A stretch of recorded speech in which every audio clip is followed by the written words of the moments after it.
Hello, welcome back to Movies in a Nutshell. Today we're talking about a horror comedy movie called Jennifer's Body. Anita needy Lesnicki gets a lot of letters, so much so that she compares the amount to be more than Santa Claus, Zac Efron, and Dr. Phil combined. She's an inmate prone to hallucinations and fits of violence. She's a kicker, according to her chart.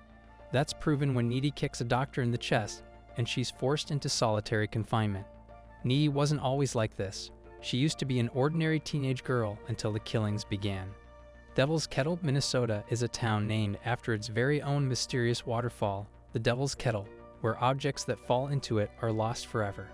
Even scientists have tried throwing balls into the kettle, but nothing has ever resurfaced. In this tiny town where most people knew each other, Needy is a dorky teenage girl, childhood best friends with a popular cheerleader, Jennifer Check.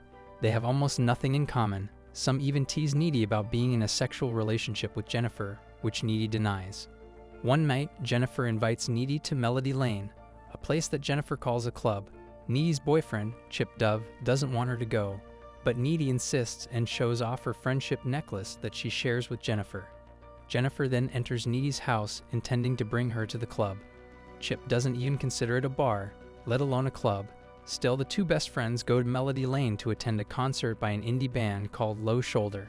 While at the bar, Needy and Jennifer notice a couple of classmates, like the exchange student Amit and a football team member named Craig, and people who seem to have an interest in Jennifer, like Roman. Jennifer rejects them all for Low Shoulder's lead singer, Nikolai Wolf. The singer seems receptive to Jennifer's advances but talks about her potential virginity behind her back. Needy overhears Nikolai's conversation and confronts him, telling him that Jennifer is a virgin, but that beats sleeping with creeps. Needy then finds Jennifer, who got herself and Nikolai some drinks. Jennifer says that she was not, in fact, a virgin and that she thinks Nikolai is interested in her. The band starts playing then, forcing their conversation to stop. Needy and Jennifer watch the band sing, Jennifer seeming giddy and excited to be watching the band live.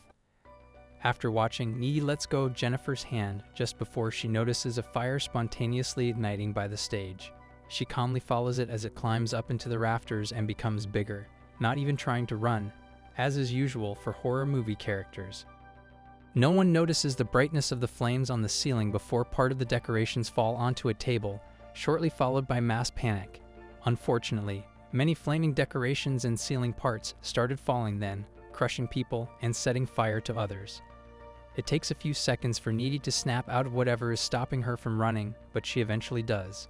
She pulls Jennifer to the bathroom to climb out of the window, though Jennifer seems shocked and dazed. As they sit outside the burning bar, Nikolai joins them and coerces Jennifer into drinking and bringing her to his van. Needy objects, but she can only do so much without pulling her best friend from the band's van herself. Needy heads home instead and calls Chip, telling him that the bar burnt down and they have to go find Jennifer. However, before any decision is made, the doorbell rings. Needy goes down to check it out, seeing no one at her door. After a couple of minutes of walking around her house and checking out random noises, Needy finds Jennifer bloody and not talking in her kitchen. Jennifer then opens the fridge and pulls out a rotisserie chicken, tearing it apart and eating it on the floor. Needy tries to stop her, but Jennifer lets out a monstrous roar and vomits black, spiky fluid. Needy checks over her now laughing best friend before going to the house phone to probably call for help. However, Jennifer gets there before she does, pinning Needy to the wall and putting her face closer to Needy's neck. Before anything happens, Jennifer retreats and leaves through the back door. Needy is left to clean up the linoleum. The next day, the fire at Melody Lane is the talk of the class. Needy is silent and staring into the air. Still, Jennifer walks into the classroom completely fine, like the fire and everything that happened that night didn't matter to her. Their teacher, Mr. Lesnicki, enters the classroom solemnly, talking about the fire and the dead, including the poor new exchange student. He passes a hysterically crying student in a jersey of tissue with his prosthetic hand. After the class, Chip meets with Needy in the hallway.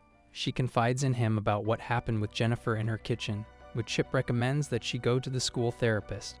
Colin Gray, one of the school's resident goth kids, approaches them to check on Needy as they continue to talk. Chip has a quick moment of insecurity, but Needy reassures him. Meanwhile, the hysterically crying student in a jersey, Jonas Kozel, is mourning his best friend Cray, who died in Melody Lane. Jennifer approaches him, trying to sympathize with the jock. She outright lies and says that Craig told her he wanted Jonas and Jennifer to get together, but this convinces him. They sneak into the woods like normal horny teens. Jennifer and Jonas are making out in the woods, but Jonas is creeped out by the animals that started surrounding them. Jennifer pulls his attention away from the animals by stripping them. Still, before anything can go further, Jennifer pushes him to a tree with some sort of strong force, or demonic powers, since Jennifer proceeds to unhinge her mouth and kill Jonas. In the distance, Mr. Lesnicki hears Jonas's screams. He investigates, finding Jonas' disemboweled dead body, suspiciously being eaten by a deer.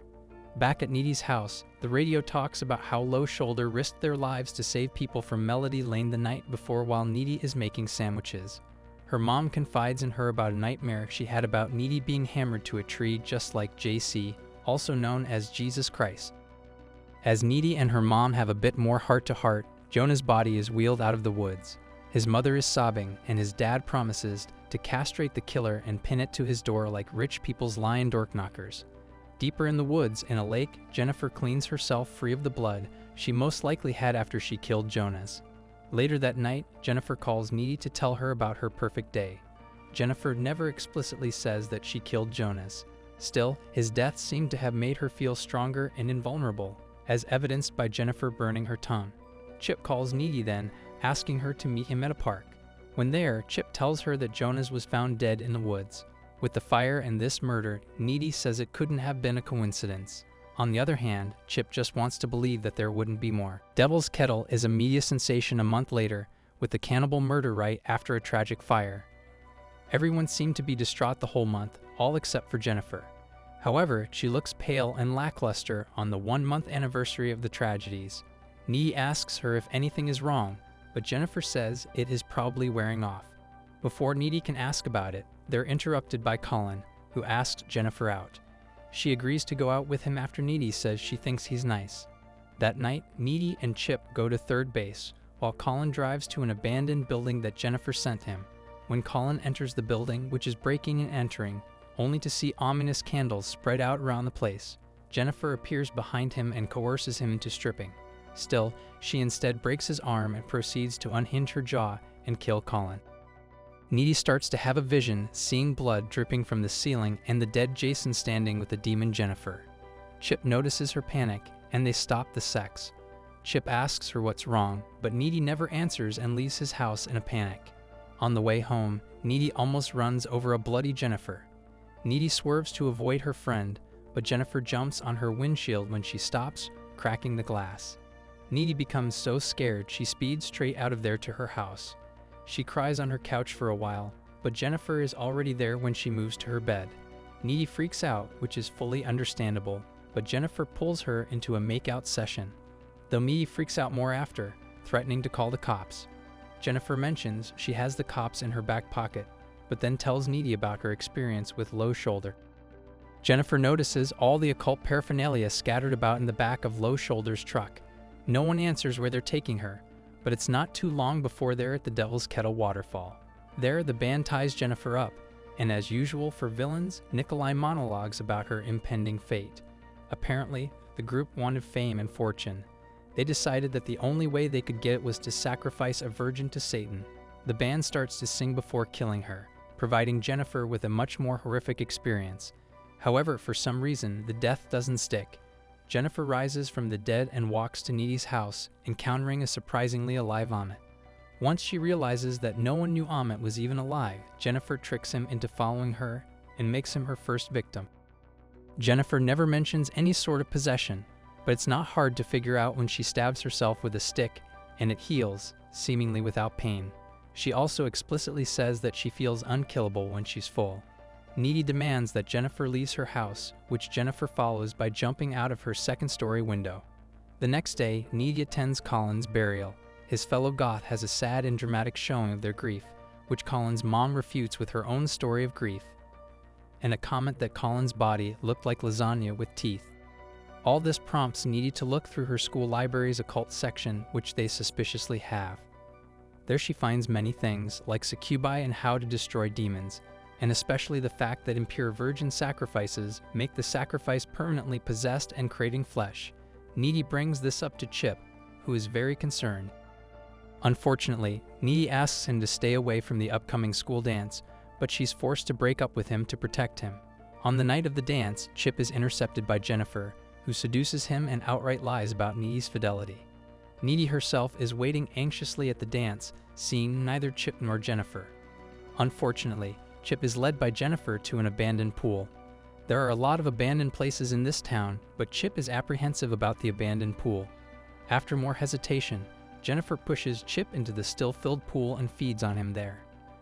After realizing that Jen is after Chip, Needy finds them in the abandoned pool. Unfortunately, Chip was already bitten, but Needy pepper-sprayed Jennifer with the spray Chip's mom gave him. This makes Jennifer vomit the black liquid again and then levitate out of the pool. After a few more fun insults and a line that implies Jennifer is bisexual, Chip impales her with a metal pole. Injured but definitely still alive, Jennifer escapes out of a window.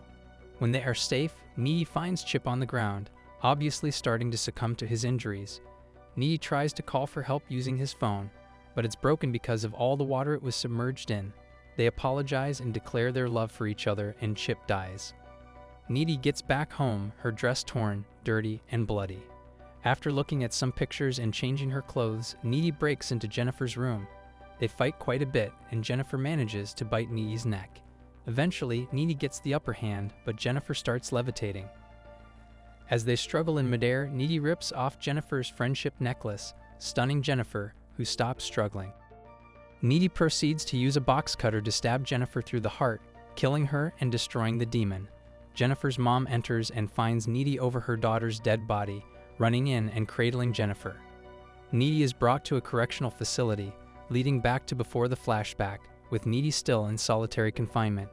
She doesn't know who she is anymore because she's a different person now, someone too different from the dorky teenager she once was, especially considering she absorbed Jennifer's abilities after she was bitten and lived. Needy escapes the facility, finding a knife and a ball that looks similar to one of the balls scientists threw into the Dell's kettle. Needy takes the knife and hitchhikes a ride, telling the driver that she was following a band, mentioning it would be their last show tonight. Later that night, all members of Low Shoulder are found brutally murdered in their hotel room.